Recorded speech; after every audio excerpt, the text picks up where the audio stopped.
Bienvenue dans notre méditation, Sa grâce nous suffit, qui a pour titre La prière d'un prisonnier.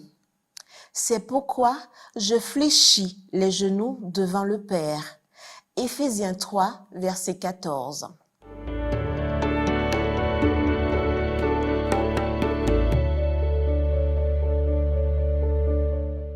Ce n'est pas mal de prier pour les besoins physiques, mais Paul implore pour l'homme intérieur.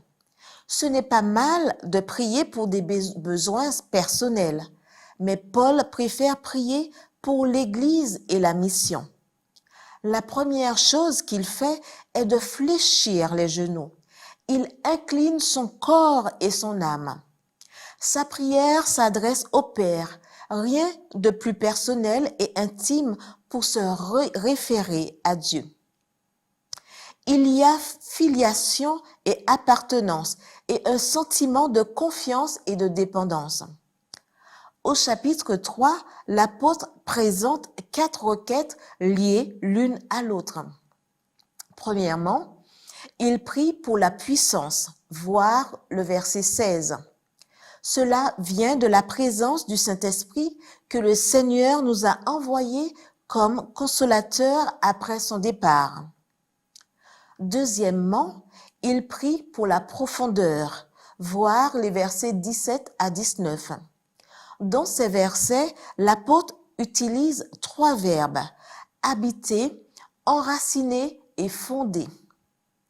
Que le Christ habite dans vos cœurs par la foi et que vous soyez enracinés et fondés dans l'amour pour être capables de comprendre l'amour du Christ qui surpasse toute connaissance, en sorte que vous soyez remplis jusqu'à toute la plénitude de Dieu.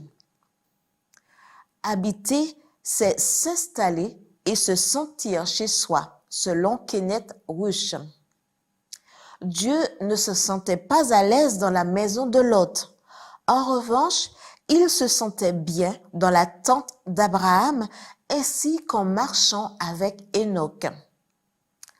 Enraciné. Un arbre doit avoir de profondes racines pour obtenir des nutriments, être stable et produire beaucoup de fruits. Fonder. Les bases sur lesquelles nous construisons sont aussi importantes que l'édifice lui-même. Ce n'est pas la même chose de construire sur le sable que de construire sur le roc solide que sont le Christ et sa parole.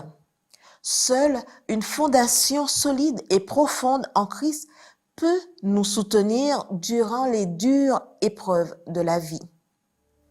Troisièmement, il prie pour la compréhension, voir le verset 18.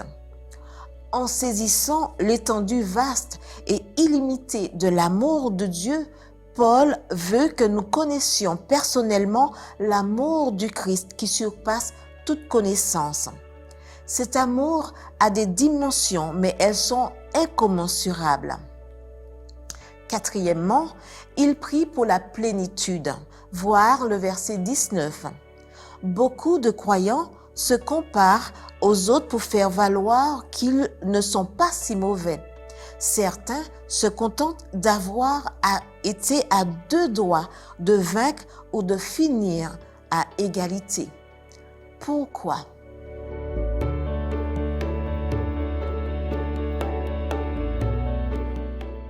Nous pouvons être largement vainqueurs.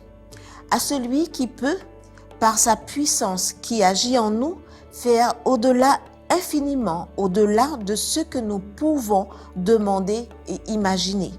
Ce que nous faisons maintenant nous prépare pour l'éternité. Amen.